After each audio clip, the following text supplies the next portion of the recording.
Once again, let's put a hand of applause to our president.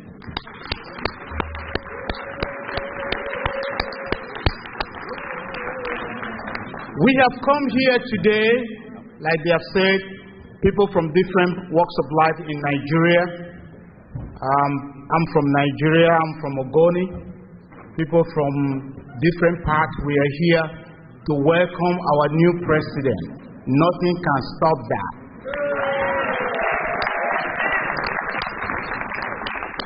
I don't know whichever prophetic voice you hear, but when God says yes, nobody can say no. You see, God wants us to know that there is a Moses. If God can use Martin Luther King Jr., if God can use Ken Saro-Wiwa, if God can use Obama to show to the world that when we come together, victory is won. This hour, victory is won for Nigeria on behalf of Peter OBI. And we pray, can we all stretch your hands? We're going to do it together. Just stretch your hands. We're going to ask God. Like Lazarus and Jesus, we are praying that let the God, Jesus Christ, who wept for Lazarus, weep for Nigeria, weep for our brother Peter. Let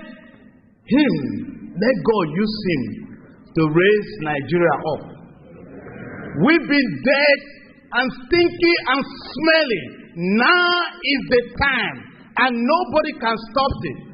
Father, we all gather together. From the north, from the east, from the west. We gather together to hold hands together with our brother Peter OBI. That nothing can stop him. And I take authority against every diabolical, demonic power from the north, from the west, from the east, from the south that will stand in his way. I command them to bow in the name of Jesus Christ. Let victory be won, because by his cross and resurrection, God has set us free. God gave Peter, he gave him authority. Said, Peter, I give you the key. Whatever bind, ever remain bind. Whatever loose, ever remain loose. And that is the key. The Nigerian people are giving to our brother Peter OBI to loose Nigeria from every yoke. Enough is enough. And so, precious Lord, I thank you because you are God. God is our victory. We can never know defeat. We win and they lose. Give victory to our brother. We believe you will do it, and nobody can stop God. We pray for victory in the name of the Father, and of the Son, and of the Holy Spirit. And we all say, Amen.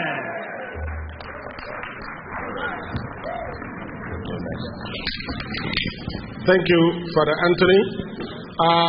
May I call on Mayor Ken Cyber to join us at the table? Mayor Ken Cyber is the mayor of Southfield, and we have a representative. We have a representative of the mayor of Detroit in the person of Roberto Torres. Roberto, if there's any other official representative that is here from the city or from the state, may we please get your attention so you can call you to the table. To the high chair, please.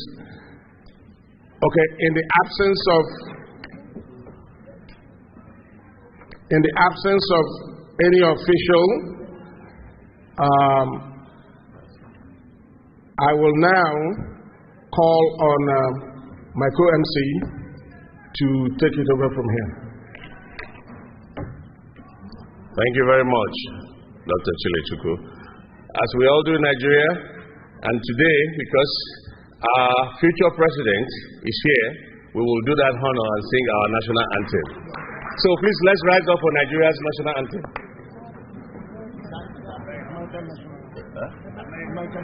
Okay, we'll start with the United States national anthem first.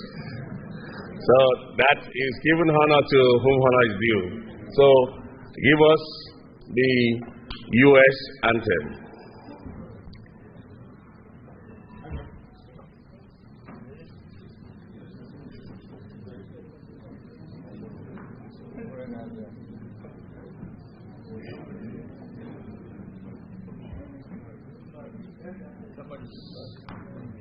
Yeah, I was going to start with Nigeria.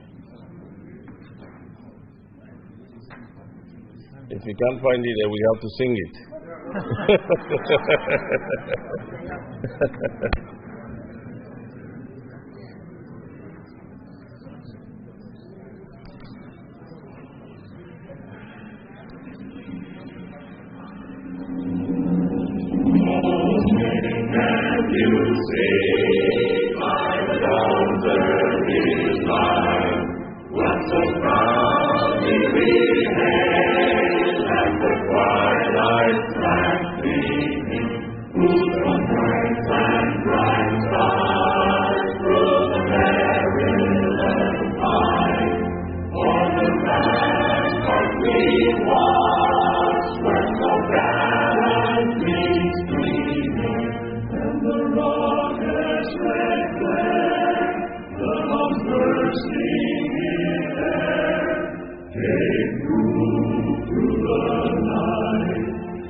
Thank you very much. Without much ado, we will commence the program so we all can listen to our presidential candidate and our future president, inshallah. But first, this is Nigeria. This is not an Igbo event. I want us to straighten that. I am a Yoruba, being the MC here, so you should note that this is a Nigerian agenda. Being a Nigerian agenda, all the way from Nigeria, we have a special guest who accompanied our principal. He is someone you all know. He's a professor of political and economic management expert. He's a fellow of the Institute of Management Consultants. He was a former presidential candidate, a former gubernatorial candidate, and a nationalist. And we all know him. If you haven't seen him physically, you've read about him, you've seen him on TV, and he's here today to let us know that there is no other president to take us to better land than our own Excellency, Peter OBI. On that note, I will introduce my very good brother. See, why I said that he's not even an Igbo himself, he's from the Ogoniland from Delta. He was former gubernatorial candidate of Delta State too. So, please, a big thunderous applause for Professor Pat Utomi.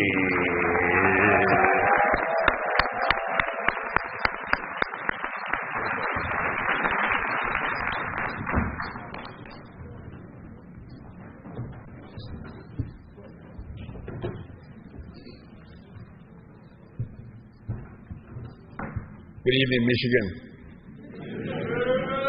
I know that there are a number of us from outside of the state of Michigan, but I want to begin by acknowledging our hosts here, public officials from the state,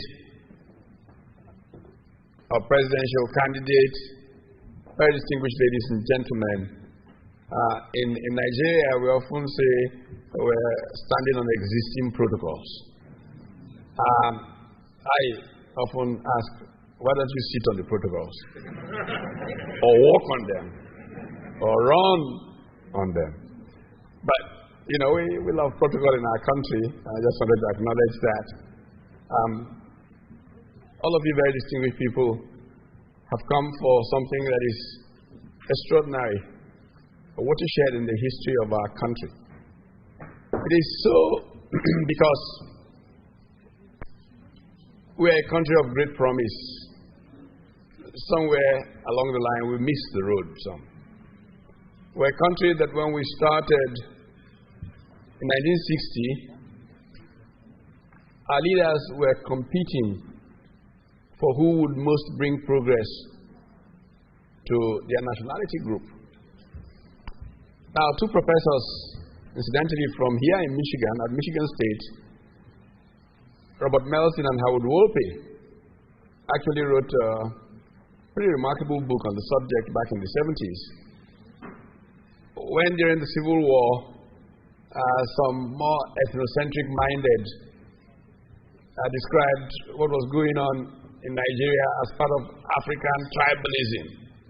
And these two Michigan State professors challenged that and said that what was going on in Nigeria was competing ethnic nationality groups and who would most bring progress to their people. And somehow, process went a little sour. I think that concept, which they call competitive communalism, marked why Nigeria made the kind of progress that it made, that made it a country of great promise and independence. I'd like to cite as a very simple example the fact that in the area of production, and you will hear from our candidate, he often repeats the fact that the challenge that we have in Nigeria is that we are in consumption and not producing. But at the time that our founding fathers were competing for who would most bring progress to your people, one of the areas around which they competed was manufacturing. Chief Obafemi Awolowo started out with an industrial estate in Ikeja. It was called the Ikeja Industrial Estate for Western Region. To match that, Dr. Michael Okwara in Eastern Region started two, Transamadi in Port Harcourt and Aba Industrial Estate. In fact, so intense was the rivalry that Eastern Region managed to entice Pfizer that had set up in Ikeja a way to relocate to Aba. And the Sidauna, who was a premier of Northern Region, chose to focus on his factor endowments, cotton being a major endowment of Northern Nigeria. Invited the Hong Kong Chinese to set up textile mills in Kaduna. And Kaduna became really the center of textile manufacturing. And at a point in time, the textile industry employed more people than any group except government in Nigeria. Now, a symbolic thing from our independence point of view, and we just celebrated Nigeria's independence 2 days ago. UNTL, setting up in Kaduna in 1960, sold out for export its first 6 months of production. It broke even in 1 month. This is how Nigeria started. Today, we hardly compete in manufacturing. There's therefore a need for radical surgery to return us to our base. Our base that was denoted on producing. I'm therefore extremely pleased to be a part of a group that began to conceive of a new Nigeria based on a transformation that looks at the security and unity of the country so that we can produce our way out of the sorry state of being the poverty capital of the world, which unfortunately we ended up finding ourselves. I'm excited that the fever has caught on and that the fever has come to Michigan and that even the fall weather cannot freeze it. And this fever that I saw bubbling as we walked into this hall is really where our country's future does depend. Because in many ways, the story of the 20th century is the story of the diaspora rescue. If you go back to even Japan and post-Meiji restoration transformation of Japan, it was the Japanese diaspora out of Europe, majorly Germany, that did it.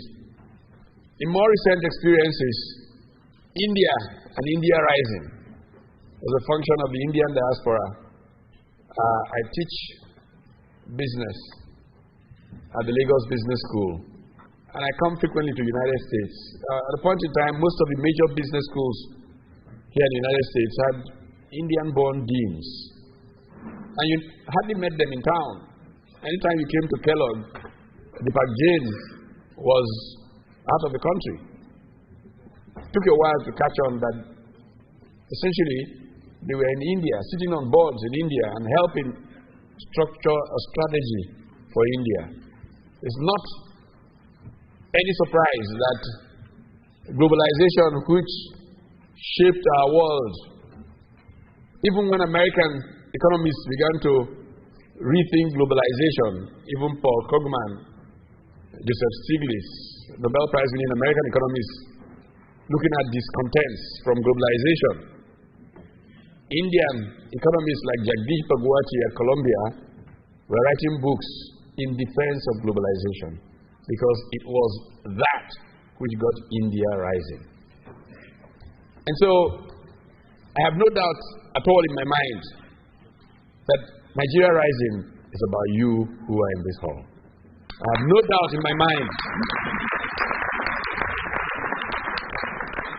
that what we have called the brain drain for a long time is about to become the great brain gain. And that is going to come. It's going to come from leadership. And what we have lacked for some time is leadership. And the gentleman that I am traveling with has shown through tutelage, through exposure, that it is possible to lead. I have had the good fortune of knowing Mr. Peter OBI for quite some time. I've had the privilege of actually having attended the high school that he attended. And I believe that our moment is now.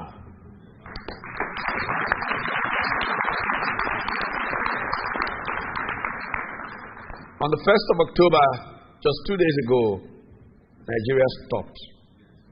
If just those who walked out to say a new Nigeria is possible, if just them voted, would have a new president, we'll have a new Nigeria, and all those dreams will come rushing back.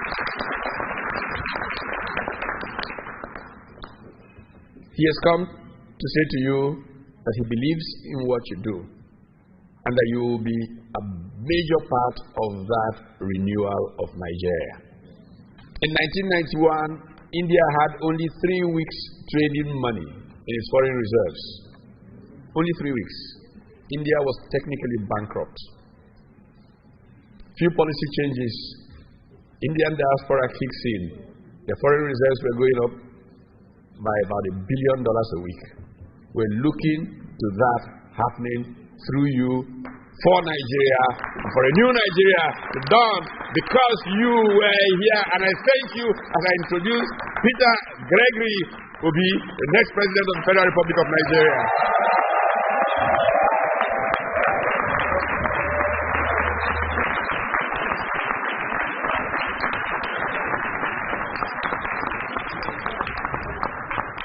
Please be seated.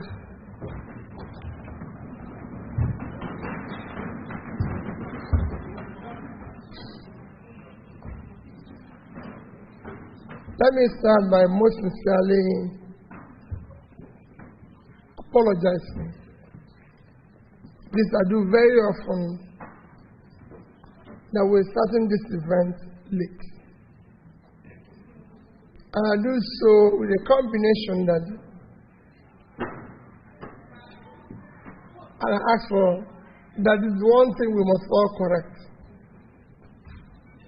It was late not because of me. It was late because of all of us. Everywhere I've been, and I've been able opportunity to go and see our people, and invite an event and say it's 7 o'clock, 7:30, and I said, why can't we start by 7? They say everybody's not there, just wait a bit.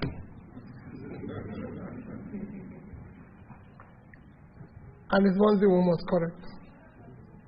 So I apologize. The next is gratitude to all of you who have. I know how busy it is to live in the Western world and how busy you are and how difficult. And I say to you, thank you for the sake of Nigeria that you decided to spend your evening, a Monday night, with us here. It is very, very important. Time is very, very important for somebody who lives in the Western world as you do. So thank you. We're appreciative of your concern for Nigeria and everything. This morning, I woke up in New York by 4 a.m. I will call an Uber driver. And it was in Nigeria. And we boarded the car. And they didn't introduce another colleague that came with us, Valentine's ago. The gubernatorial candidate of PDP in the last gubernatorial election in Anambra State. And we boarded the car. And we started talking about Nigeria. He's from Imo. Fantastic man. I would say, so what do you think about this? What is happening in Nigeria? He said he's not interested.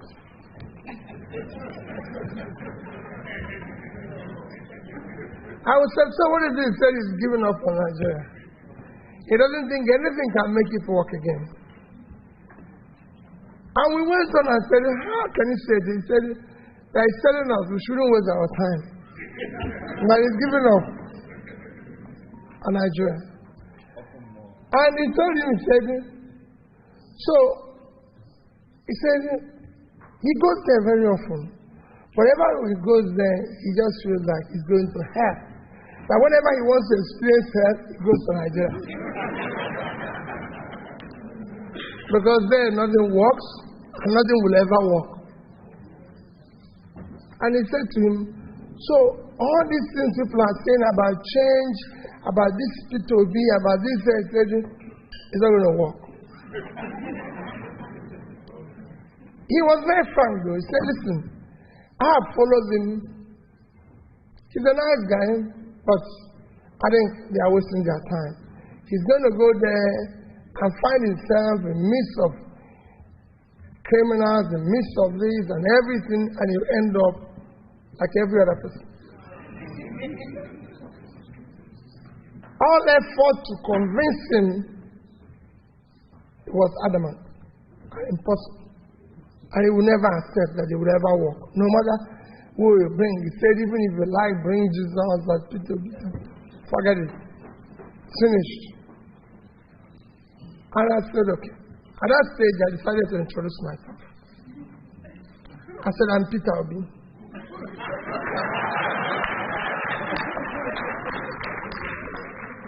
And he said, no. So he didn't agree with that. And I said, I am. He said, really? I said, yes. He said, last night we spent 3 hours arguing about you. And here I am this morning. So I said, well, I said, I believe you. Everything he said was right. Everything he said. Perfect. You know that? He talked about how he works. He owns a business. He described his business to us. How he owns a business and he works till 8 p.m. He goes home in the morning. He does 4 hours of Uber. Goes home, starts his office by 9. He told us, before we introduced myself, he told us about his office, how you can be productive in America, how you can be productive. And the question I asked myself, we didn't know this guy, he didn't know us, but we trusted him. And we just introduced ourselves. And I told him, you just showed me what hard work can do. And how you work hard to look after your elderly parents at home, look after your siblings and everything. The problem in your country is that people have wealth without enterprise. And that is the beginning of the problem. I don't need this night to tell you about problems of Nigeria. The problems of Nigeria, you know. What I want is an interaction with you and to assure you that there's a commitment within our young people. And myself telling you to hold me responsible that we can change it. There's nothing. It happened in every country of the world. And they changed it. And it can be done in Nigeria. What you see in Nigeria today, whether it's criminality, whether it's banditry, whether it's this, it's all caused by what Prof told you. Like Chinua Achebe said, the problem is leadership. It will happen in any other country. In this country today, if you increase American unemployment to 15%, I'm not talking about 15%. I can tell you, the level of banditry, you cannot control it. You cannot control it. That is why even after COVID, they gave people money for free, because they know they can't control the consequence. The consequence would have been huge. In Nigeria, you have 35% unemployment, which is, I can assure you, is more. And you have about 60% youth unemployment. You know what it means? Youth, young people in their productive age with so much energy and don't have any means of life. You don't know where the next meal will come from. Is that like? You have over 100 million people living in poverty. How can you close your eyes? 20 million out-of-school children. The list is not what I'm here to tell you this night. It's on and on. And everybody's complaining about resources to deal with it. I came from Nigeria yesterday to New York. We couldn't, in the plane, he was in the plane with me, and then it was an argument, one person after the other, we were doing, the same thing like that. It won't get well, and all that. How can people steal oil? How can they steal it? There's nobody stealing oil in Nigeria. Nigeria oil is stolen by people in government. Simple. You don't put oil in pockets. It is people in government that steal the oil. You have subsidy. It's an organized crime. It's people in government that is stealing it. So you can't have a situation where, like I always say, in the case of where lunatics took over the asylum, you have to get them and put them back there and fix the country. And it's not difficult. But all of us have decided to abandon it to them. All of us have given up and said, oh, well, listen, it's not going to work. It's not going to do this. No. Other countries went through this. I'm only appealing that for the sake of our children. Some of you might think, well, I'm American now. I've settled America. I don't care about that. I've left that place. God said, you're suffering more. What do you do here? Every morning, you get a message in your phone. If it's 10 messages, 11 is demanding for help. That's what you get. So, you have run away. You're working hard here. You're very productive here. But I can tell you, when have you become? You become their welfare. You become their doctor, their nurse, everything. And when they die, you're the funeral director. Because they have nothing to go. So every morning, everybody's calling you. So even what you're earning here, you can't even enjoy it. So it is better you help us to solve that problem, to reduce your, so you can enjoy what you're earning here.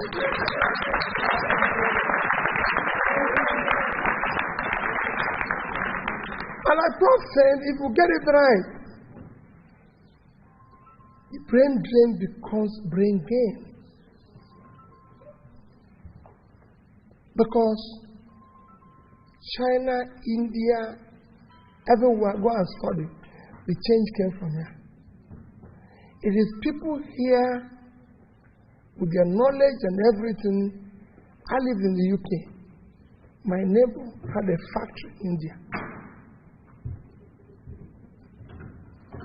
Factory in India. He built it. His people are working there. They were exporting the goods to the UK. So they were being paid salary. He's making money in the UK. He's a rich man. You can't do it. Anything you send home now, they'll consume it. Even if you build the factory, they'll run in the ground. If you ask them to build a house for you, they'll eat the money. So you have a big problem. And that is what we want to change. So that you become an initial investor. So you become part of that change. So this night is not for me to make all those speeches that will make you feel bad. We know all the bad story. I want to answer your questions. I want to be able to interact. I want to listen. I want to learn. But I have something to assure you. All we want to do is to secure Nigeria. We have a security problem. Let nobody tell you it's difficult to secure Nigeria. It's not true. The reason why it's not happening is that there's a, like I said, is a criminalized system. They tell you there's banditry, there's kidnapping. If you go to Nigeria today, they kidnap you. They'll keep you in one place. They'll phone your family members to give them money. They're using phone. They're not doing it by any other magic. They're using phone, which everybody knows. Today you can know where that phone is ringing from. Their people are corresponding with them. They are corresponding days, talking about the pricing. If they ever tell them you're sick, they will send a doctor. The doctor will come there and treat you. And come back and say that you're well. And they're negotiating the price.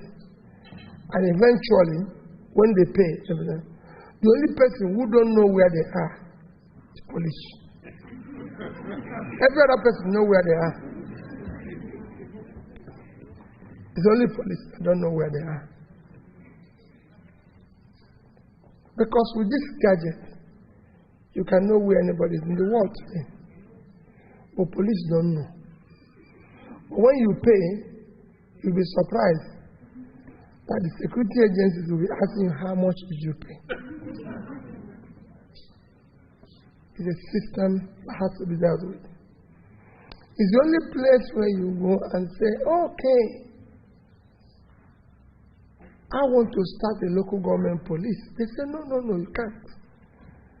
I want to start a state police. No, you can't. But you can't protect me. And I said, I want to protect myself. They say, no, you can't protect yourself. What do they happen? You have county police here. You have local police here. You have state police. You have national police. What's wrong with it? You just want to be secured. Simple. Even if it means having private police, have police be secured. But they said you can't have. But you're not safe.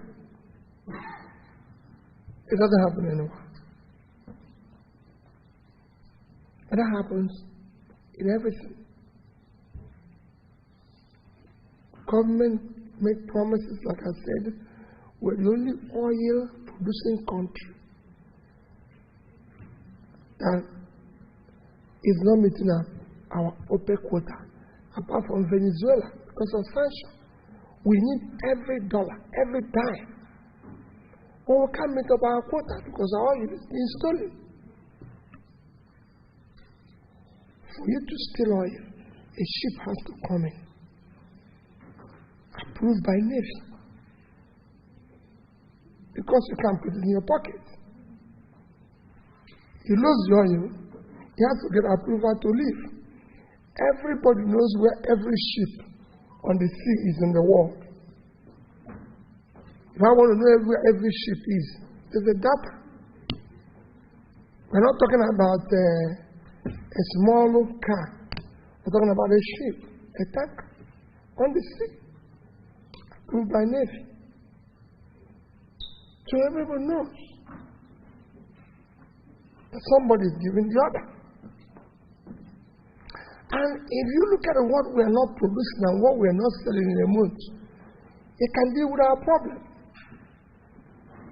The first 4 months of this year, our deficit in our revenue and our expenditure was 3.1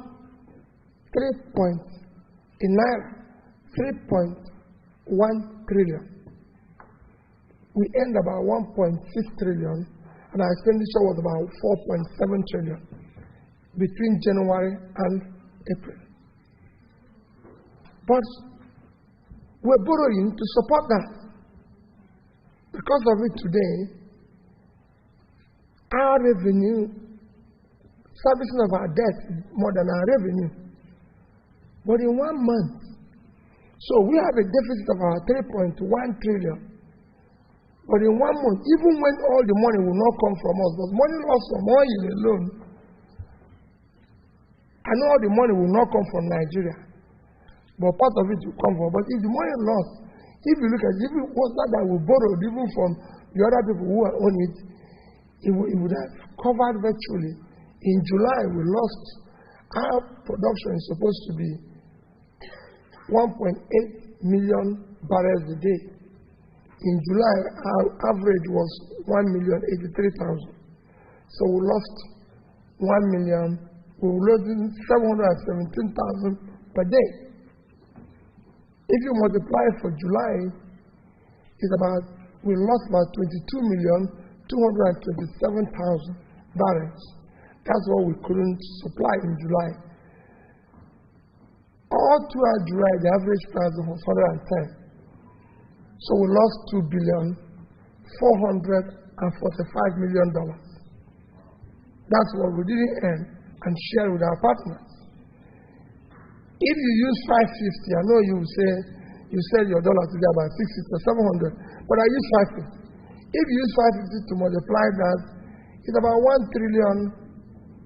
1,344,750,000,000 naira. Our university is on strike. Their total demand is about 1 trillion for over the past 10 years. In 1 month, look at what we lost. 1,344,750,000,000. In August, it was worse. Our production in August was 750,000. We are losing 825 per day. An average of about 25 million in the month. 100 naira average is about $2.5 billion. Again, with 550, it's about 1.4 trillion. So in 2 months, the money we lost in 2 months is almost what we need to deal with our deficit in the whole of 3 months. So you can go on and on. As I said, the problem is known to you. You know it. What we are saying today is, what is the solution? And I'm saying, as difficult as it might be from the analysis, comments of the Uber driver this morning, my brother, it is solvable. We can do it. It is not impossible to do. It is a question of having election based on electing somebody with character, based on electing somebody who is competent, somebody who has the capacity and determination to deal with it. I have been a governor of a state, and I always say to people ask me, how are you going to deal with inflation? How are you going to deal with rate of naira? How are you going to deal with corruption? How are you going to deal with it? And I said, it's very simple. I said, how? I said, if you want to deal with the corruption, if you're not stealing, you, the man who is in charge, so we take good that you're not stealing. Your wife is not. We take it good. Telling you the areas where you have problem. The man is not stealing, the wife is not stealing, the children, those around him, are not stealing. You reduce it by 70%. And they say, how? I say, well, just say that I told you. If these people are not stealing, you reduce it by 70%. Because you, the principal person, have to put your own first. And everybody will add his own. If they know you haven't added your own, everybody will be scared. So it starts with you. You are going to approve what he is going to steal. So if your own is not there, you're not going to approve it. And I gave them instances where we shut down corruption. We used to have in school, those who are from Anambra State know that school at the time was closed in Anambra State for 2 years. Children did not go to school. When I started, we were number 26 in Wayeka Neko. And people thought it was impossible. We returned school to the original owners. We started working in school.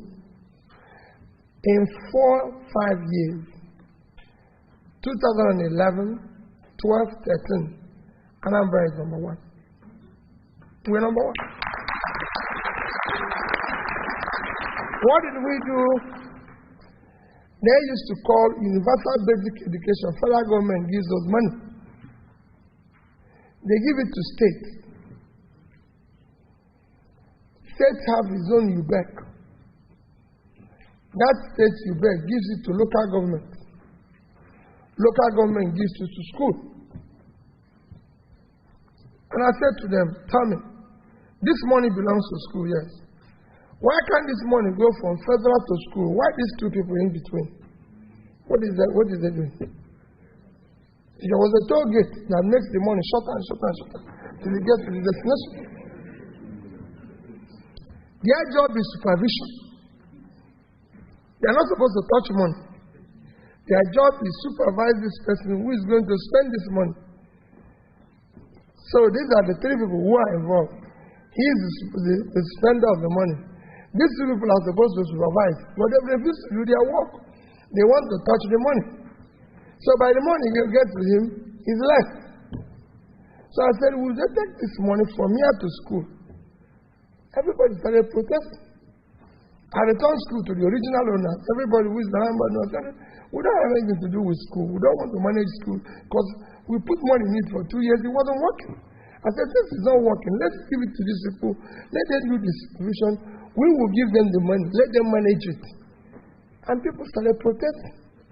I didn't go to school for 3 months. And I said, as far as I'm concerned, let these people take back their school. We'll give them money. I will give it to them direct. We're not going to go via you. We're not going to go via you. We're going to give them this money. Let's do our job, supervision.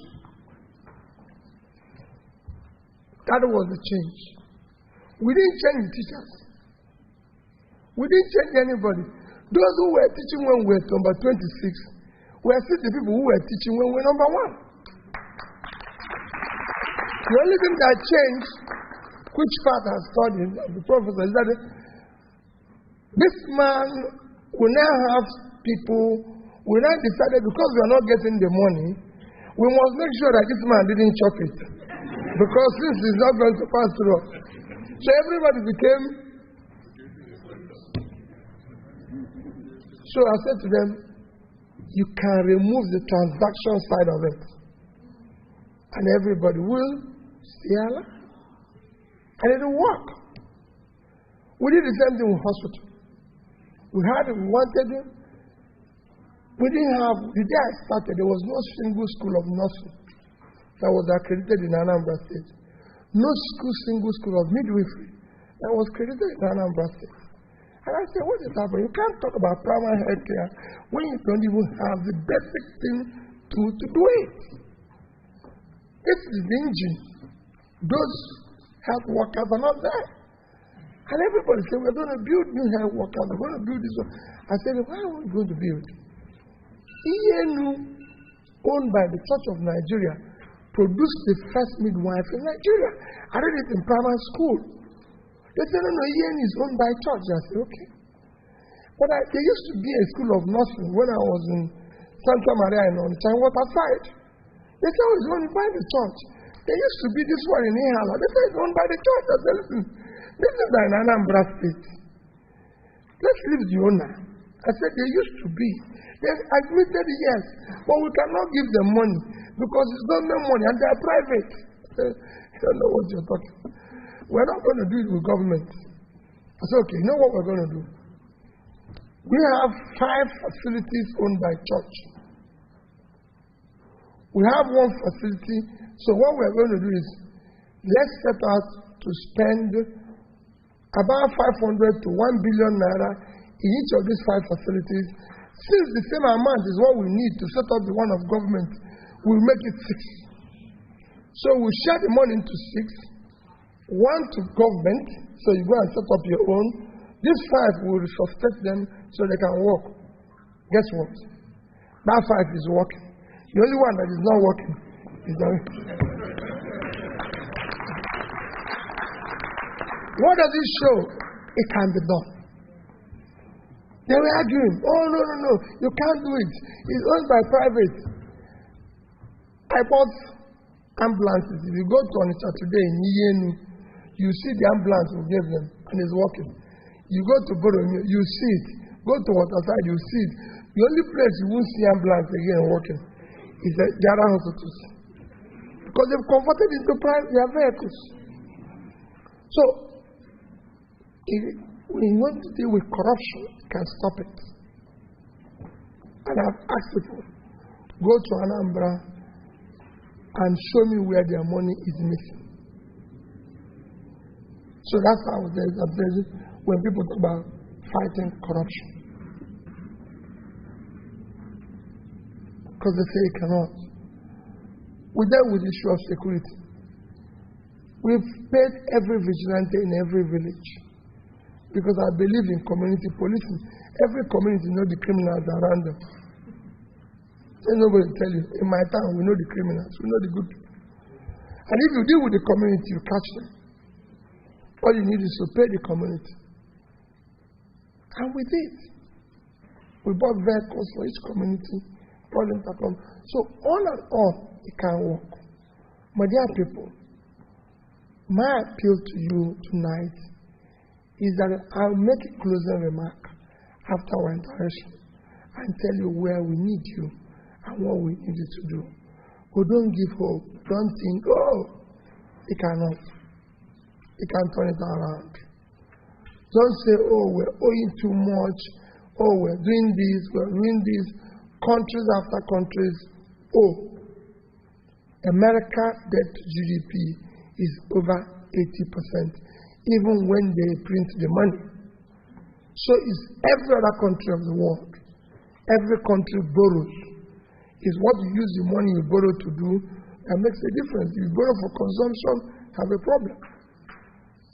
If you borrow for production, it makes sense. And I'll show you how we can wrap up production and what we can do. So tonight, let me take questions. Let me know what bothers you. Because when I set out to do this election, I said it's not going to be about me. It's going to be about you and those things that bother you. It's going to be about those things that bother our youth. We have incredible, energetic youth that if we support them, they'll change the world. And I know that. I see it every day. Today we call them criminals. Today we call them everything. But because I lived in the West when people were calling Indians everything, until when they changed it, they became everything in technology today. That's what we have in Nigeria. Smart young people. But they've not been given a space to try. They've been stifled. They've not wasted their time. And all I want is to change the energy. So it's about them. It's about what concerns them. Not about me, not about anything. And that is what I want to learn here. Because from your question, I take note everywhere I go. I know those things that bother them and everything. So that tomorrow, I'm not going to start blaming somebody or giving you excuses. The job of a leader is not to blame people. No. The job of a leader is not to start reminding people about their past. We are about to hire the next CEO of Nigeria. And what we are saying is, let's hire the right person. So, thank you for coming tonight. But let's go straight into this interaction very quickly so that we can. I know the night is fast spent. I assure you we'll leave here as quickly as you can. But for me, I'm here all night, 24 hours. I know. It's just great that I'm here. So let's just thank you and God bless you. So the question of answer. You can see that I'll bring it back.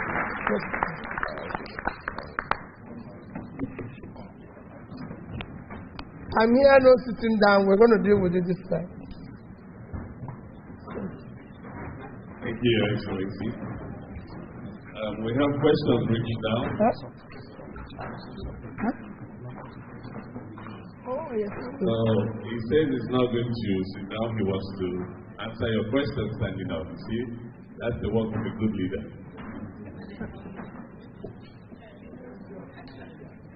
While you're waiting for the first question, don't forget that I've not acknowledged our president of our dear mayor, and I thank you most sincerely for coming to spend this night with us. It shows how you care about us. Mayors are here. Thank you very much. So, let's start. One of the questions says, I would like to know your specific plan for dealing with energy shortage, especially the lack of electricity and sky-high diesel prices. Okay.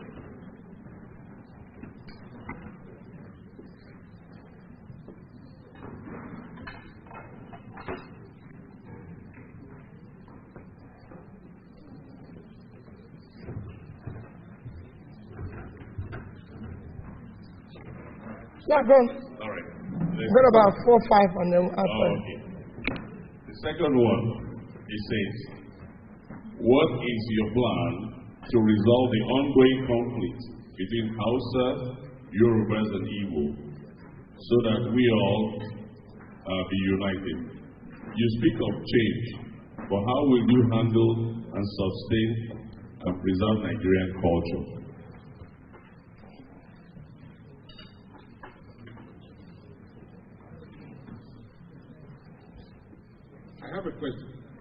I have a question here. And it says,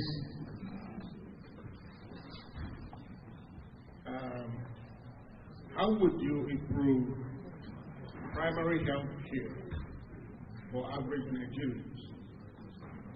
This is from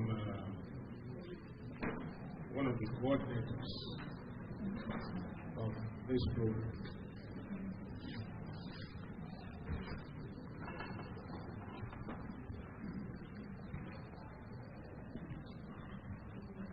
Somebody says that they know that you will win. But how do you intend to get senators and House of Reps from other parties to do work with you on policies?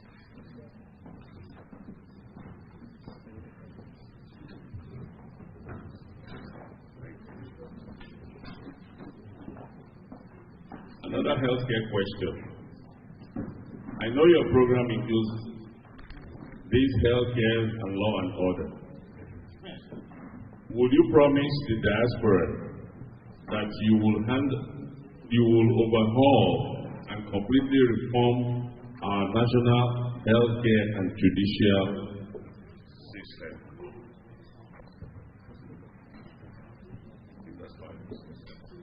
So yeah.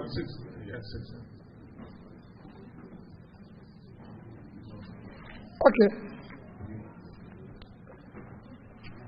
Let me start with the last one, which dealt with the issue of reform of healthcare and judicial system.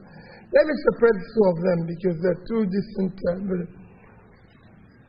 If you listen to what we say we're going to do very well, one area that I can tell you that we must. Can any of you just honestly, I'll start with the MCs. MC, you live in America. Can you tell me what you can think is the greatest asset and contributor to American GDP? GDP. The greatest asset and contributor to American GDP.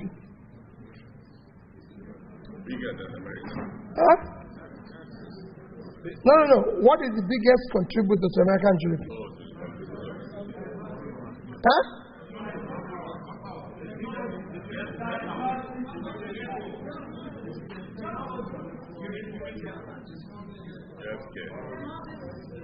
Okay.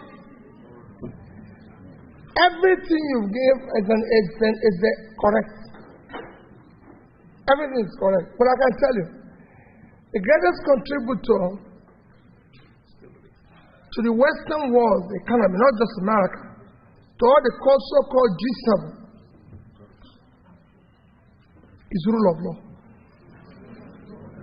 The intangible assets of law and order. The reason why you're here is that you're sure you'll be safe tonight, and if anything goes wrong, you have somebody you can call police. There's law, there's order, there's rule of law. The reason why you enter into contract is that if anything goes wrong, that is the biggest intangible asset and contributor to the Western world economy. That's what keeps you here. Not that there's anything. The air here is not better than the air in Nigeria. The food is not better. There's nothing better. You know, I can tell you, we have more organic food, very, very cooked, delicious, everything. The air is better. This one is polluted. But the certainty of rule of law, the certainty of policy. So if the mayor, or governor, anybody says this is what it is what it is. Nobody's going to change it. You know, there's a regulatory environment that allows you to invest money, and you're sure that what they say today you get. An estate agent, a valuer, cannot overvalue house because his license will go. Doctor will not say something wrong because he knows he's putting himself on the line. Everybody is certainty. That one makes the Western world.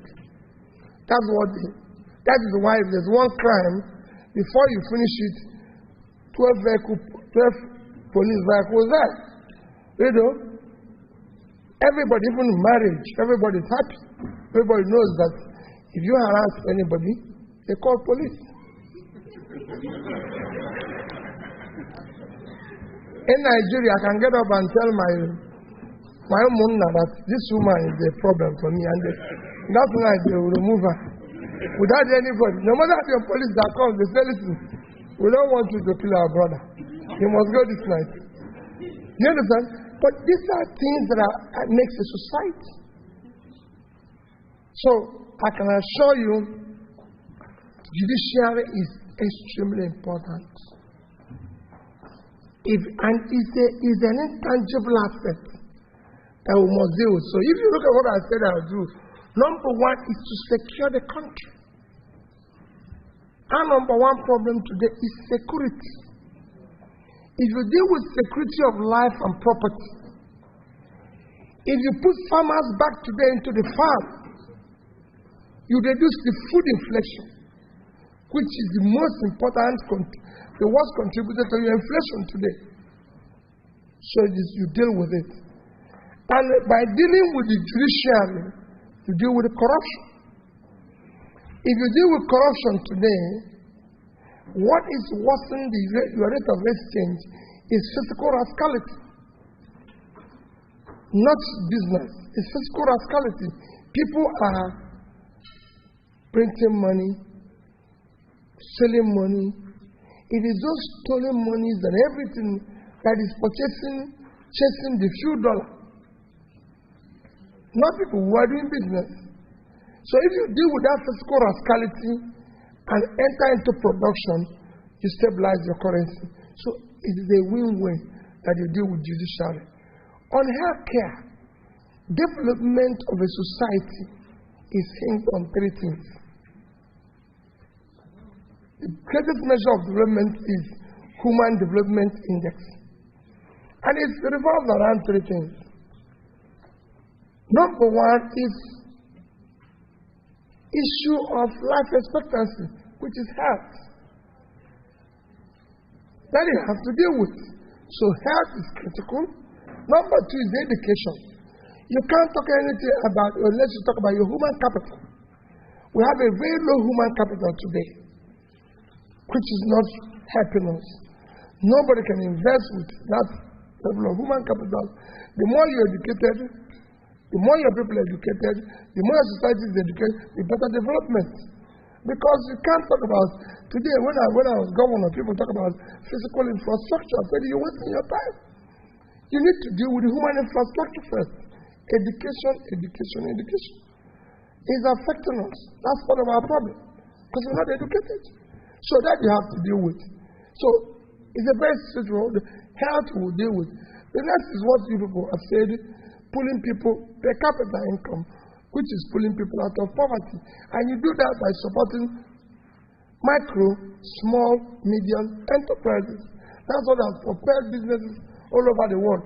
So with this, you can do with it. See, when number 4 question deals with the issue of National Assembly, there's nothing wrong with National Assembly. Everybody says that. I was governor of Anambra State without one house member from my party. No senator, no representative from my party. All these things becomes a problem when you have something you put in your pocket. If you put everything on the table, there's nothing wrong. You can serve with anybody. Senator wants security in his constituency. He wants progress. house of red person can no longer go back to his constituency. So he wants it to be secured. So if you're doing the right thing, you don't need your house of member. You only need those things when you are going to pack something, they will pack their own. Everybody will pack his own. In my own case, I can tell you, I said with help sincerity, we're going to fix the country. So nobody's going to pack anything. That's the anything to do it. You can go and make your quarry. I show them and I will show you before I leave. For those who know me very well, who don't have South Anambra, I have one of the most wonderful teams anybody can assemble in Nigeria. Because again, it's important that you assemble the right team. Those who can look at your face and say no, who doesn't agree with you. I had one of the most wonderful teams. One of them is my head of service. Fantastic woman, Ngozi Melifon, daughter of a famous judge in Nigeria. And she was always there complaining, Peter, people are not happy with you. Just like everybody says. And if you know very well, when I was in Anambra, no elite is happy with me. Even till today. Not in Nigeria. No elite is happy. Because the elites are the ones who are causing this confusion. So they are never happy. You know. So he used to come to my office and say, hey, this is it. But I'll tell you, when I was starting this journey, he wrote a famous article. Stinginess as a growing strategy. A case study by Peter OBI. Because when I started, he used to complain to me, oh, this thing you said we shouldn't do here. This thing you said, no. I wasn't stingy. When I started, I found out that the cost of governance in Nigeria is criminal. It's unacceptable. It was costing us almost 30-something% of our budget to keep the governor's office. When education wasn't receiving 10%. So I shut it down. I said, we'll reverse it. I found myself traveling with 30 people that have no reason to travel with me. They have not been invited for any meeting. They have no reason to leave the state. You know, I found myself having to feed 10 people, 30 people. I have no reason when I'm the only person they should look after. I found myself, all sorts of things were happening around me. My wife has to have an office, a first lady, have convoy and everything. When nobody voted for her, no reason to do that. I thought they had additional position. And I said, no. You can't do this. Not with public money. We can't do this. I and my wife are very close. Everybody knows. We're very, very close. I see her. We talk every day. But nobody voted. We're not campaign. Nobody voted for her. So what is this confusion? You know, all about? So we need to shut it down. So those who benefit from it started complaining. Hey, you know, listen. And people are, oh no, people are not happy with you. I said, well, I never promised happiness. Since I've been talking to you people now, I'll tell you, none of you will be happy if I become governor or president. No. I said I'm going to provide security. I didn't say I'm going to make you happy.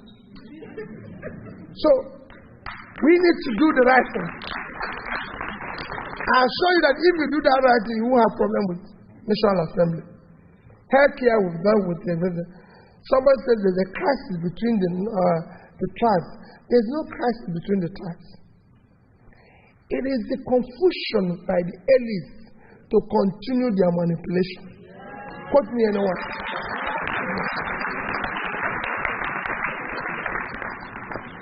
I've said it repeatedly.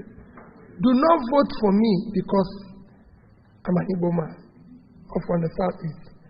Please don't do that. You're hurting the country. Don't vote for me because I'm a Christian. You're hurting the country. Don't vote for me because it's my turn. You're hurting the country. It's nobody's turn. It's Nigerian turn. It's the turn of Nigerian youth. Don't vote for me for any connection. I said it. You are about to hire the next CEO of Nigeria. And the only way And all of us are going to tell you the same story. I'm here. Please. What I've come here to do tonight is an interview. Every other person who wants to be the CEO should do the same thing. Don't send representatives. Don't listen to their representatives. If they can't come physical, they Zoom. There's a way they can talk to you. It's only in Nigeria that you're calling for election. People say, oh, Peter OBI doesn't have spokespeople. When Obama then were running here, were they speaking through spokespeople? I said, you are the one being interviewed, and somebody is speaking for you. No. You want to hear several people here now are taking what I'm saying. So everything I'm saying is in depth. So when I come back tomorrow to start giving you a school, I start telling you what I saw when I got there, or the other man caused it, you're not hiring me to be reminding you what the other man did. If the other man was doing well, you won't hire me. That's what I tell people. We hired you because the other man wasn't doing well. So don't remind us the pain of the other man who left. Because he was not doing well, we hired him. Don't remind us about him. He's gone. We want to hear about you and what you want to do for us to forget what the pain of the other man. But what you see in Nigeria is that I'm not doing well. I say, if I tell you what part Utomi did here, part is gone. It's not Peter. Peter, let's see what you can do to solve the problem of part. Because if part was doing well, who would call you? The job of the leader is not to complain or blame anybody, but to find solutions and solve problems. That's not what is happening in our country. But if you say there's no security, you say, when this man was there, the place was no. I disagree. That man is gone. Those who think about yesterday and today will miss tomorrow. I want you to focus on tomorrow. God didn't give us eyes to look back. It's to look front.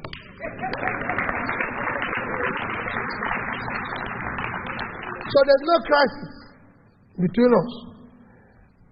We will secure, unite, and bring our cohesiveness together. In America, there's so many tribes, so you don't know. The reason why they're all working together is because there's prosperity. The economy is working. So people are judged based on what? People's talent and hard work match up their opportunity. In Nigeria, it says, I can't do this. It's because I'm from here. I remember when we were in bank and people were complaining when I used to be chairman of the bank. Oh, because they are pursuing us, because we are from this place. I said, are you owing? He said, yes. I said, go and pay. Especially if you know the law, but that's right.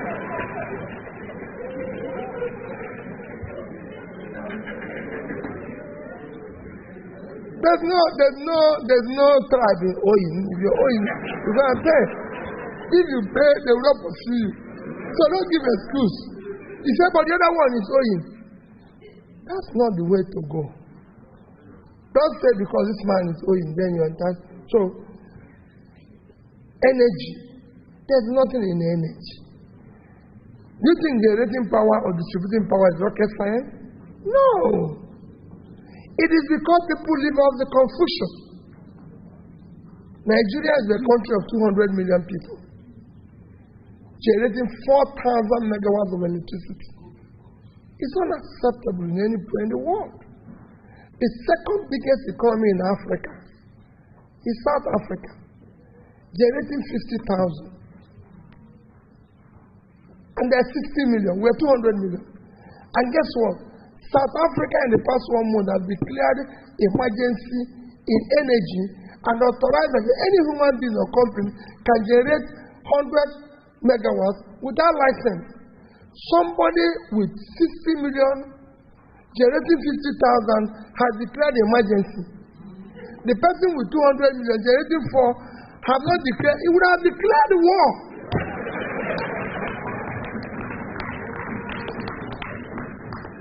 But it's not doing so because people are living off confusion. But I can tell you, what are we going to do? Because we don't want to hear problems. I want to hear the solution. I've said it. We will immediately tackle that problem, and I promised, and I said it, that in 4 years, we would have moved from, say today is 5,000, that would have added another minimum 10,000, would have moved to nearer to 20,000 minimum within this period. That is not rocket science. It's very easy. The reason why I put number to it is that people can measure it. Because in Nigeria, I say I will do. No. So that if people can measure it, it is not how do you do it. We have gas. We have even flame gas. So you can build a power plant, have a dedicated gas production to power. That is one of the problems we're having today. You have to support the existing power generation companies with certainty of policies and a great investment that will make them thrive. Ensure they have access to funding. That's the for generation. We have issue with transmission. Because what we did is that we privatize generation, privatize distribution, even when there's issues, those privatization. That is not time to talk about issues with it. But I'm going to leave it the way it is, support them, but even the transmission that we didn't, which is now the biggest problem, you decentralize it. Introduce embedded power, like what Professor Naji and his team is doing in Aba.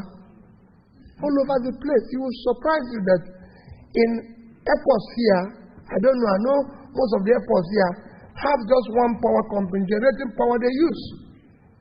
So introduce embedded power all over the place. You want to be aggressive.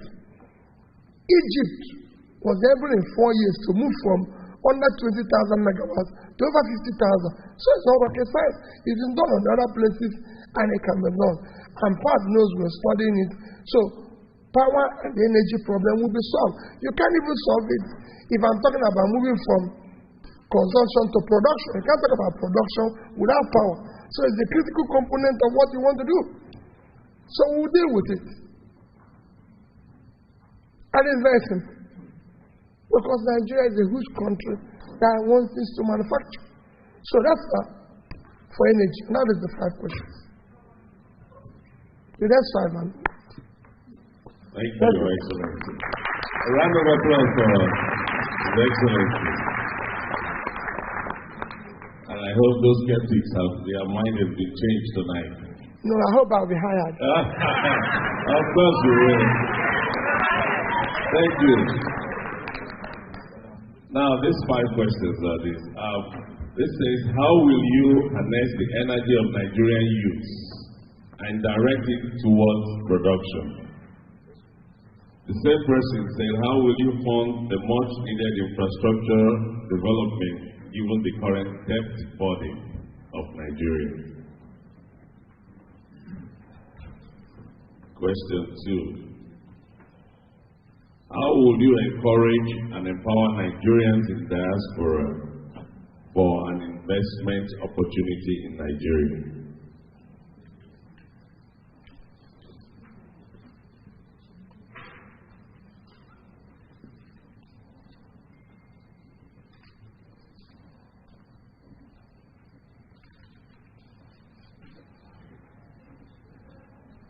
Number 3 says, how will you manage the rigging of presidential elections in Nigeria?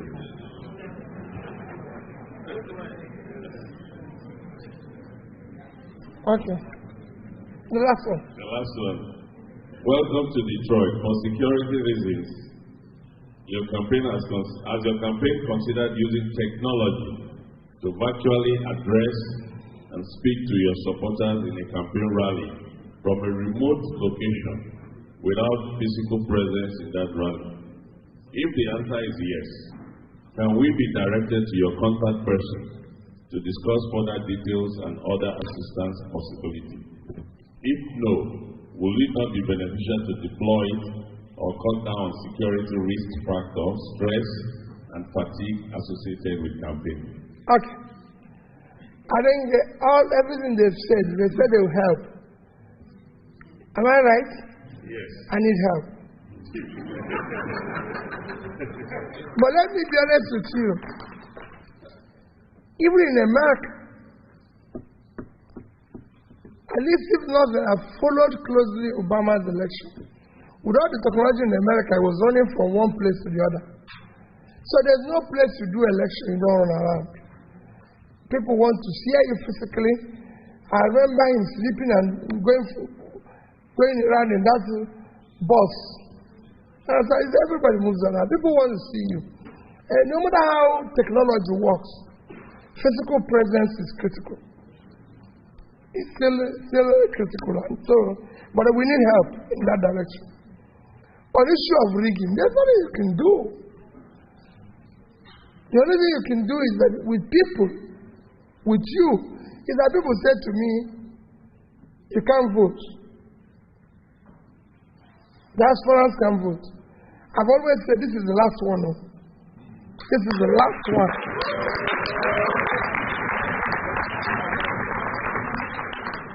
If diasporans in Kenya,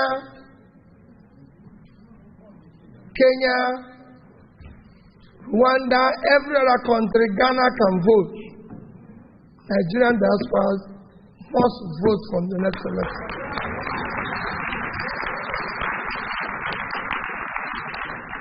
We have to be where every other person is.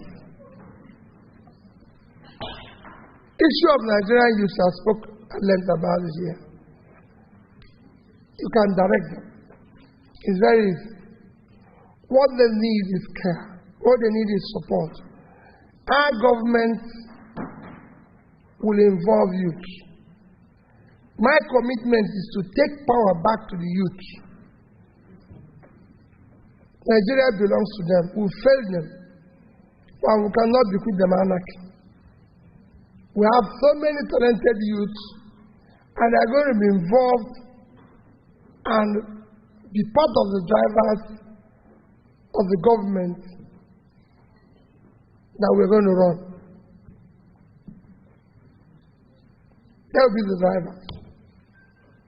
And I assure you, we're going to do a lot because we're going to invest in MSMEs, which is youth.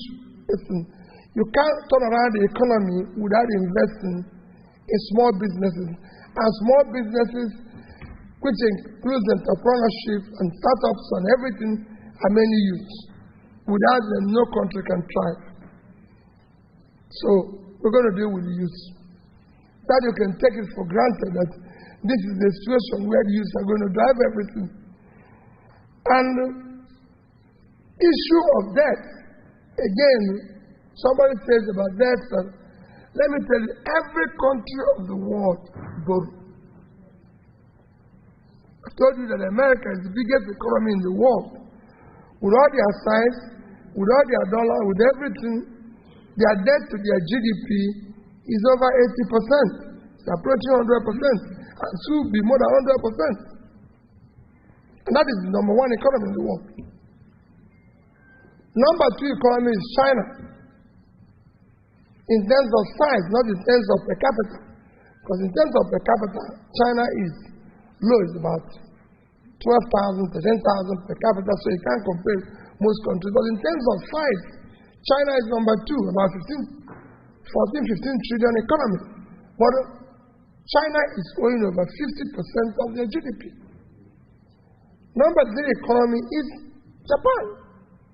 Japan is owing 230% of its GDP. And it's moving. But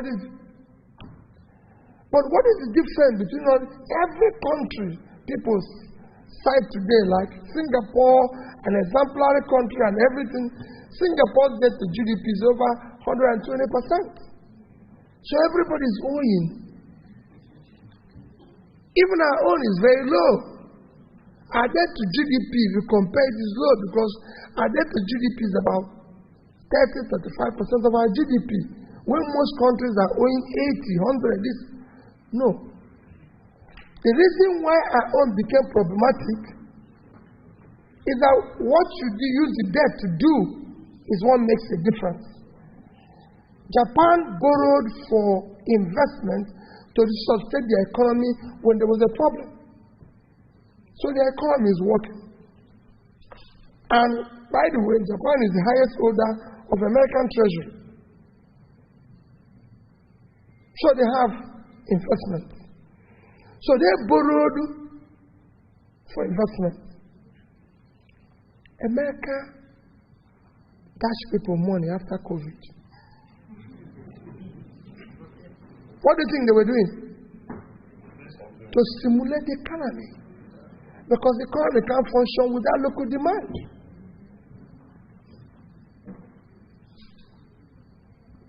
Where did they get the money? They borrowed it. They printed money, which is borrowing. They borrowed it. But that borrowing was to keep the economy going. What did he do? They earn more revenue. Because if the economy is productive and people are working, they will pay taxes. And government will generate money. If people are unemployed, today here in Nigeria, say, hey, revenue to GDP is low. Why not? You have 100 million people living in poverty. Have millions of people not working. Jobless people, will they pay tax? No. So if you want them to pay tax, it's like a bank account. You can't go and do withdrawal without paying anything in. Then you're a criminal. You first have to ensure that your country is productive. And people ask me every day, how do you say Nigeria is not productive? Why do you say that? I say, hey, wait a minute. Nigeria is a country of 923,000 square kilometers of land. With over 200 million people. Let's say 210 million. Our total export last year in Naira is about 18.9 trillion Naira. If you divide it by official rate of 410, it will give you $47 billion. If you divide it by the rate of 650, it will give you about $30 billion. That's totally unacceptable. Countries like Vietnam, land size 331,000 square kilometers. So it's the top of Nigerian size.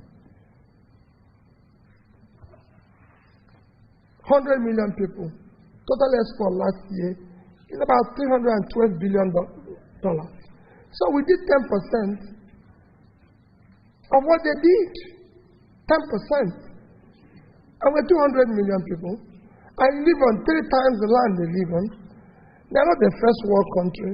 And most of the exports are manufactured goods. Electronics, 60-something million naira.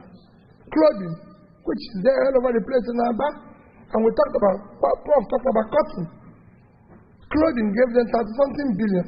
So what they did in clothing is what we did overall.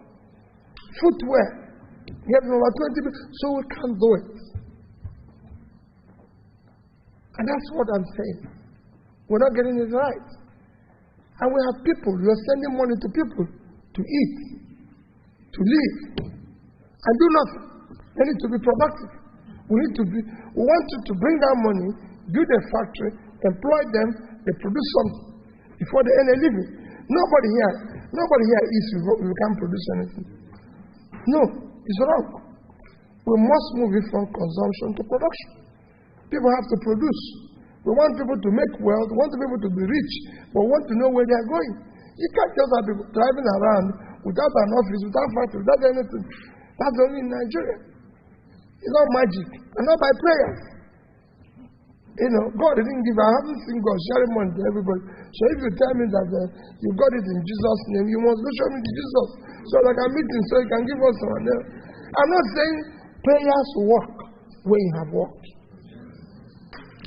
But don't tell me, don't come and tell me that you prayed and money came into your account. You are arrested that day. Because you want to show me how it's Jesus that put it into your account. So you can put it into my account, so you call it. If it does, because I've seen that where people say, oh, I came to testify that I prayed, money came into my account. No. You have to go and answer police. Where you got the money from? Or you return it. These are things that we must stop and encourage hard work, encourage productivity and everything. So I assure you, there's nothing wrong in borrowing. We will borrow if it's necessary and cut it down. And how are we going to deal with the present one? If we reduce corruption, if you remove subsidy, because some of you might be thinking, no, what are we going to do? 50% of subsidy is corruption. We'll stop it the same day. The remaining one will deal with building refineries, not rocket science. We will encourage modular refineries, encourage the big ones, like what Dangote is already doing. They will be up and running within a short time. We even have people, they say they are refining illegally now. We will bring them. No more illegal. You are genuine now. Let's talk with you. Can we support you? Because that person that has the brain to do it illegally can be done legally. Support him. He becomes productive. He pays tax. Everything works. It's a win-win. What we want is fuel. We want to stop importation of fuel. This is crude we have here. We supply to them in Naira. And they sell it to local people. These things can be done. There's nothing. So all this confusion you see people live off can be contained. The price of importing the crude, yes, the shipping cost, everything, you remove it. And you find that the difference will not be much. So, debt, we will deal with managing what is existing. We cut down the cost in order to manage our resources more efficiently. And if we must borrow, it must be for investment, not for consumption. I didn't borrow one kobo in Anambra State for 8 years. And when I left office, we are not owing pension, we are not owing gratuity, we are not owing salary, we are not owing any supplier, we are not owing any contractor who executed his job. And I left $70-something billion naira. So, all we need is that we shut down the cost of governance. We decided that we cannot live, we must live within our income. And it can be done again. We didn't have to come, I didn't have to own a house in America, because I don't live in America. It was not necessary. Those of you who live in America can own a house in America. I live in Nigeria.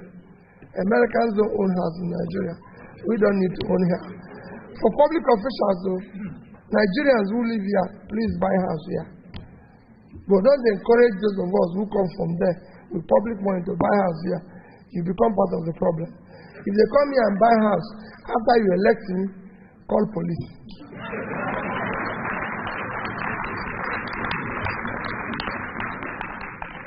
We'll encourage, I've said it, we'll encourage diaspora. Diaspora will be our first investment. No, because I was saying it, somebody is looking at me. I'm saying it when I was governor. I was surprised that I come here. People will tell me, in Washington, oh, this man owns the house. This man owns, it's good if you buy here. Why would I buy it? Where do I get the money to buy it? I come here 2-3 times in a year. Why would anybody own a house in a place you come 2-3 times in a year? And the house is empty. And I'm paying tax, man. Everything. When my people are dying of hunger. When they are dying of ill health. So I take the money meant for their hospital. What do you think you're doing? You're bringing costs on your family. You're bringing costs on yourself. So, public money must be used for public good. If you have your own private money and you want to throw it away, which I wouldn't even do with my private money, I can't buy a house where I will go visiting 3 times in a year. Now, when hotel room costs more than $200. And there's a lot of them. America is a sophisticated place. Can even get one for 100 and something. You just want to sleep. So why will you wait? All you want is just to sleep. You know? Yeah, you can get one. You know, you can get one. Just tell them no breakfast, no nothing in it. Just to sleep.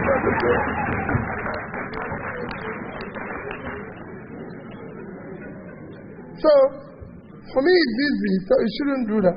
So the aspirants, we need you. You are not voting, but you're a big influencer to those who vote. Because you feed them.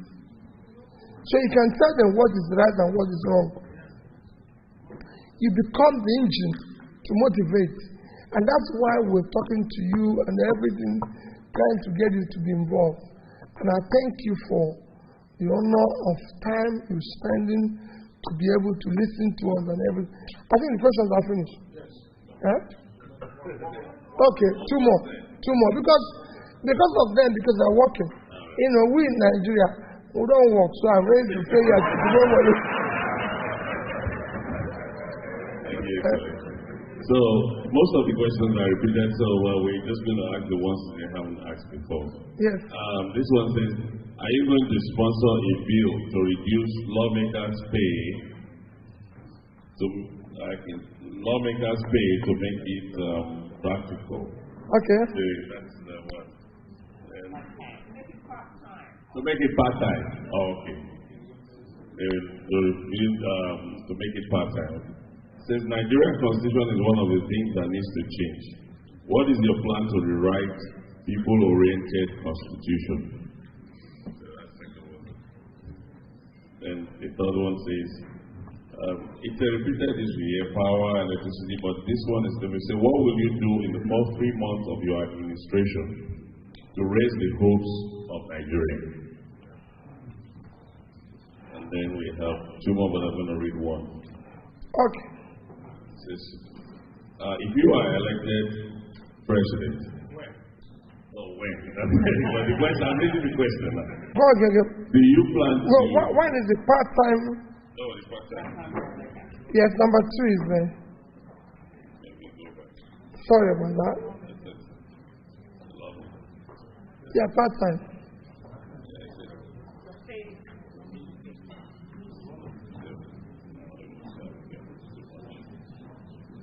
Sorry about that. Oh, it's all right.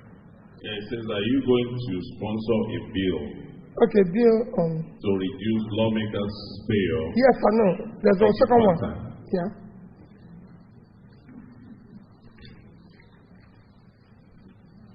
There was one after that. Yes. The administration fee. Let me see.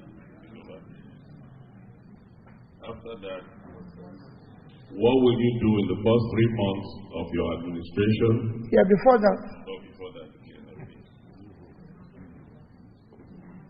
Okay. How do you remember? Give hope. What do you do to give hope? Okay. To the people within the first 3 months. Yeah. Okay, let's deal with this. Let me define it. What will you do in the first 3 months, so 100 days in office? I always said the Nigerian problem is not problem of 100 days in office. 100 days, I've governed before in Anambra State, and you know, I was impeached in the first 6 months.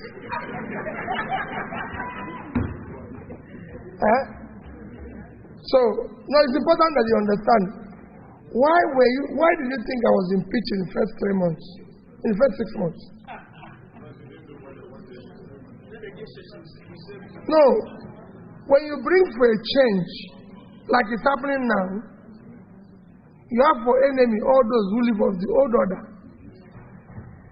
People ask me then, a practical question, why were you impeached?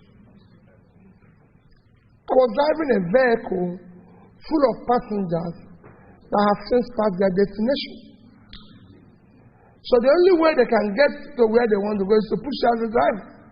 I was going to a better place, but they passed their destination. So they wanted to go. When I stayed here, we were trying to cut costs. When I came in and saw what was happening, Anambra had no ministry of planning. So I brought the ministry of planning. I said we must plan for everything. Ask people in education, where's your target? No target. Health, where's your target? No target. This, where's your target? There was none. So I said, then, if you don't know where you're going, every road will lead you there. Everywhere you turn. You don't even need to put the map with navigation.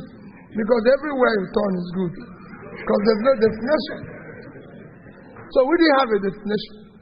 So we fixed a destination, which is what I said, we started MDG. And I'll tell you that we know where we're going. I'll tell you what we achieved. We started MDG. We said, okay, Millennium Development Goals will be our vision. It will be our goal.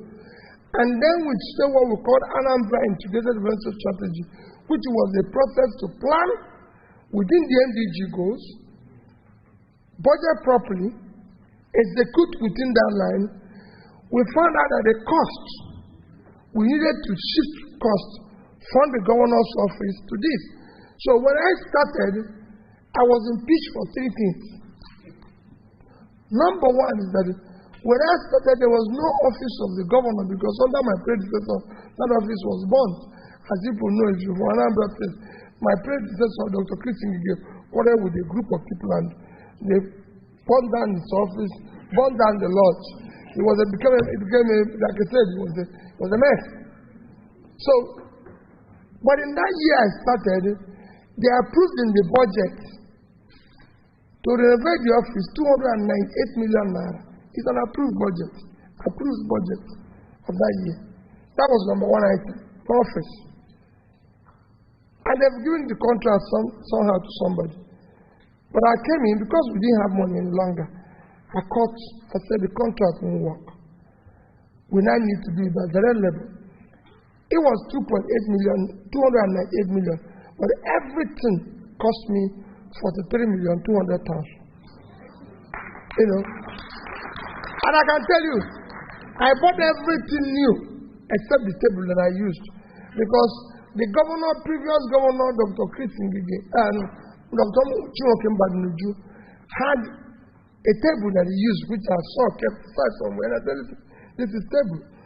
This table, I said, oh, this table. I said, listen, table is table. Bring it here. I'm going to use it in table. I mean, it doesn't make any difference. This table can serve governor's office. It's table. You want to write on it. It's not you're not going to eat it. It's table. And it lasted for the 8 years. Solid, good table. I just brought somebody who polished it, and it was working well. For the 8 years I was there, it never fell apart. And nothing happened in it, you know. But that was it. Then, number two item was the lodge where I lived. The lodge where I lived. The lodge where I lived, we had an issue. Again, the total budget to deal with that was 486 million. 486. No, there was a lot. It was a complete rebuilding, refurbishing, blah, blah, blah. And they had to buy, they've ordered some foreign chairs with even some nicknames. Maybe Versace chair, blah, blah, blah, leather designer, whatever. There must be somebody who can do chair and bed in Oka. Let's not waste our time. And I'm frank to it.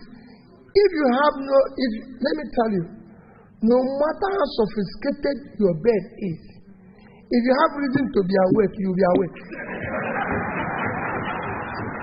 No bed can make you sleep. You know. So I said to them, there must be somebody. The man I gave that contract today is employing over 150 people. Because I called him and said, and he says it everywhere. You go and Google it, you see Chifu Dada. He can't come and say, Chifu Dada, go and do bed. Wow, sleep. It's just bed. They say they want leather chair. Leather chair is chair covered by leather. Buy leather, cover this one. It's leather chair. Whoever doesn't want to sit in it, that is the person's problem. It's not my problem. You know. But you know what is leather chair? It's covered by leather. So if you buy leather, cover it. Bring it, leather chair. That's what will happen here. And that's it. So that is for me. So we use 81 million instead of 486. Again, number 2. And I said it's a problem. Number 3 item was I was saving money. And then extended by number 4 that we're building presidential lodge when the president doesn't live in Oka. Every state in Nigeria have a presidential lodge. You might not know. Every state. You build a property, maintain it in case if the president comes. So I stopped the one in Oka. I said, no, the president doesn't live here. And he will never live here. So I found it difficult actually because it became a problem for me. Because Obasanjo said, I must sleep in Oka. I'm coming to sleep with you, come to stay with you. And I said, you're president. Can come today and go in the evening. You don't need to sleep. Because I have no place for you to sleep. And he said, no, you must sleep there. He wants to stay for 3 days. I said, okay, no problem. I have a place I sleep. In my culture already, if a big man comes to your house, you leave your house for him. So I have a place I stay. Not since you're coming, I'll leave my lodge for you. When you go, I'll come back. And his people were so kind. They came and looked at my lodge and said, it's good. I've just finished refurbishing it and everything. And he said, it's good. I said, fine. Told my wife, pack your things, let's go. Somebody hires coming. When he goes, we'll come back. And we vacated the place for him. And he stayed for 3 days. But that saved us nearly $1 billion we would have used to build a place where nobody has slept in today. If you reach there now, if you go to Okara and look at the lodge, you see it here because you see the carcass that they've set up and say, no. We will not build a place for the president here. It doesn't happen. We shut down all the guest houses. When I came, the governor had about 10 guest houses. Guests? No guests. I have a home, have to go home. So in doing this, it became problematic. It became a problem and everything. So, no hope. The hope is you do the right thing that is visible, measurable, and people will see it. And it's not always in doing things that are physical. Some of the things a governor or a leader can do is actually behavior, conduct. It is critical because that's what people learn from. Rascality and bad behavior have become a measure of power in our place. So people want people to be pushed. And when you're going, they're pushing people, they're creating this, you're driving on the road, people are constituting a nuisance. And I said to driver, why can't you just stay on this lane? Why do you have to go here and clear people? Is it not madness? The road is clear. Nobody's chasing. Why are you chasing other people away from the road? This is a road. This road is divided into 2. Stay in your lane and behave like a human being. And if you see children going to school in the morning, you stop because you're a human being. The other person who is passing is a human being.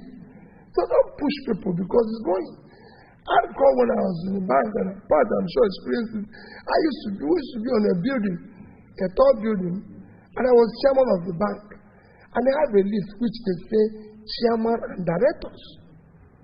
And then you come in the morning, people are queuing up, long way, trying to enter lift, and this one is just empty because chairman and director. And I said to them, listen, if I get up through here, wouldn't I be chairman again? If these people join me here, would they remove this post? The same thing. I wasn't used to arrange. I was a black governor. That was the first experience Jonathan saw with me when he was vice president.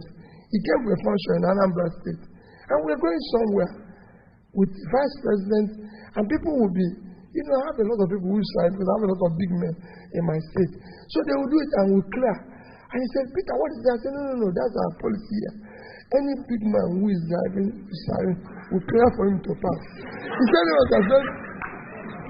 I said, Mr. Vice President, if I get down through the governor, so let them get there first, no problem. They haven't removed my post. But in this road, they are more important. And if you look at their car is set up because they have Rolls Royce, all these big vehicles, which are not driving, so just clear, quiet, let them pass.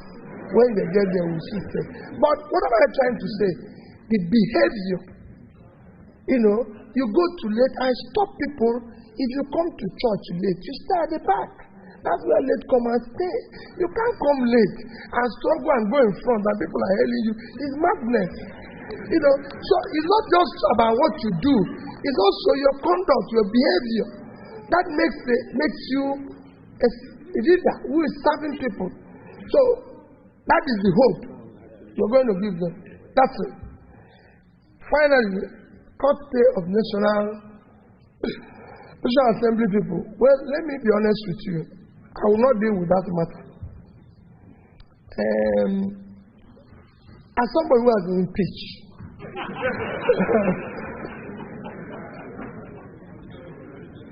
the things you don't. I have an uncle who told me, who is my uncle didn't go to school, but he's my greatest mentor. He always teaches me. He told me when I was being impeached, he said, "You cost it." I said, "Why?" He said that a cow will always eat or be able to feed himself when he goes into a farm. The reason why he's tied and giving food is that when he goes in there, he'll damage other things. So I should tie these people somewhere and feed them. But if they have something in their mouth, it won't be easy for them to be talking. So I should always make sure that I'm not using to say their salary is not the problem. There's other things that are a problem. You deal with it one after the other so that you don't create. Listen, we will see. I can tell you what they are paid is not the problem. Salary of the governor is not the problem. It is other things that follows it that is the problem. What I'm paid as governor doesn't cost an umbrella anything. But guess what causes problem? If I go to Abuja, 30 people followed me. Those 30 people, nobody, they have no reason to be in Abuja. Nobody invited them for any meeting. They follow you. You use public money to buy their ticket. If you're one who buys ticket or charter plane for them, they get to Abuja. They're in a hotel, which is paid by government. They're not doing anything there. And when people are idle, they eat more. They're eating. The government is paying. And guess what? What is worse? They pay them allowance for doing nothing. These are the problem. That is where the problem is. These are the things you need to. When I tell people that my ADC never went to Abuja with me, people say, "How?" I say, "Go and ask Onovo." He was the IG of police. I said, "Give me 2 police when I come to Abuja." Police is police, so I don't need to carry them from work. SSS, give me this. So, these are things. We had a lodge in Abuja. Anambra today is the only state without governor's office in Abuja, unless it started yesterday. What a lodge. My predecessor bought it for 1 billion naira. It was costing us 30-something million to keep. And I tell people, why would Governor of Anambra say have a lodge in Abuja? Nobody came up with an answer. They say, because everybody have it. Because everybody. I said, why do we need it? What is the impact? This is part of what is keeping the office of governor. I go to Abuja, they will give my cook 50,000 to cook for me. And he will cook all sorts of things. I said, why are you cooking? Say no. But the buffet as at that time in Hilton is 5,000.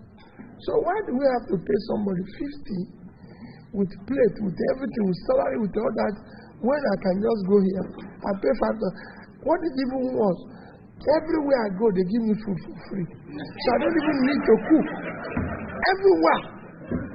Everywhere I come in, governor, they were so happy to feed me. It's like I'm here now, and I tell people say to me, how are you going to do in America? I said, let me tell you, Do you know whenever I travel, I don't buy food. Everywhere I go, they give me food. So, that buying food is there. I told mine today. I was talking with him today. I said, Mike, I don't buy food. Because everywhere I go, there's food. They even throw it away. So, I can choose to eat for 1 year without cooking. You know? So, in my house, wife cooks everything, of course. I haven't lived in England, but I have one thing I tell people. This is personal life now. I don't stay with house help. It makes people lazy. That's my thinking. So, wife knows you can cook. So, if I get it free, why will you want to? So, this is a critical thing. Behavior is a critical, it's important. Going to reduce salaries of National Assembly is not our problem. We have huge problem. Go and generate power. Go and make the place productive. Go and do the right things. And you as the leader, please do what you're preaching. Let people see it visibly. You might not achieve 100% the results. But people want to see 100% effort. We want to know that you wake up every day thinking about us. We want to, and where there's a problem, communicate. The job of a leader is communication. Tell us what is wrong, so we can and listen and learn. Nobody knows everything, especially the leader. Anybody who knows everything is an idiot. You should listen and learn from other people. So if you listen and learn and know what ABCD, you can change. Professor Pat Tom is here. He's a professor. I can tell you he knows more than I know. We have a difference. It might be more, I have people, it might be more understanding of people than me and everything. You know, I used to tell my wife, people go to my wife to complain about something because they know they will get it from her. And when they come to me and he said, I said, can't you see the difference? When we arrive here in the village and everything, everybody comes to you. Why don't they come to me? Because they know I'm the one who has the money. So why are they going to you who don't have the money? Why do you? Because they think you can listen to them and give it to them. So he comes to take money from me and give to people. I say, but why would they go to you who they know you don't have the money? And they leave me who will give you the money to give them. Because by the time they come to tell me that story, I won't listen to it. You must have done something for me to pay you. So when you finish, I say, so what did you do? And I require this money to pay you. You just want me to give you money for doing nothing. No, it will not work. You know. So they go to the person who is prepared to listen to them. To what do you do for a living? He says he doesn't do anything. Now he has no job.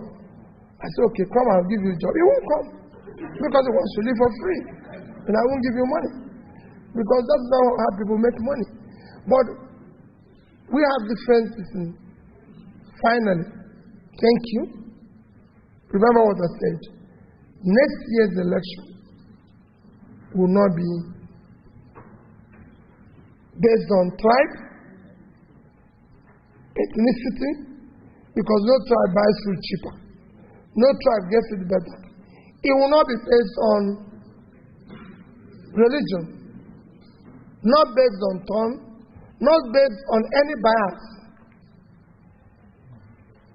Next year's election, my dear people, campaign, talk to people, will be based on character we can trust, competence, capacity, commitment to commence doing the right thing.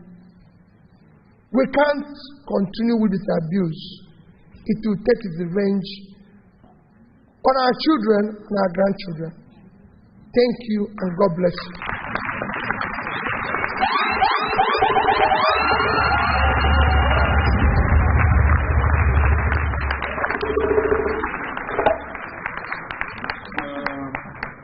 Ladies and gentlemen, on behalf of the organizers of this event, on behalf of all Michiganders, on behalf of our friends from across the country and those that came from Nigeria, we extend our most sincere thanks to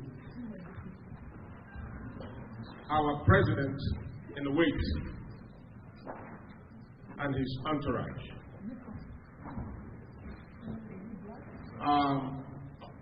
President Obi,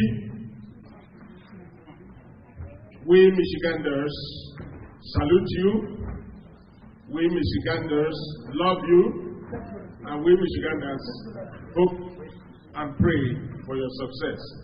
But hold on, ladies and gentlemen, hold on, all of you. His Excellency will come down here and he will take pictures. He will take pictures in rows, please. In rows, please. Let me call the first. Okay. All of you sit down.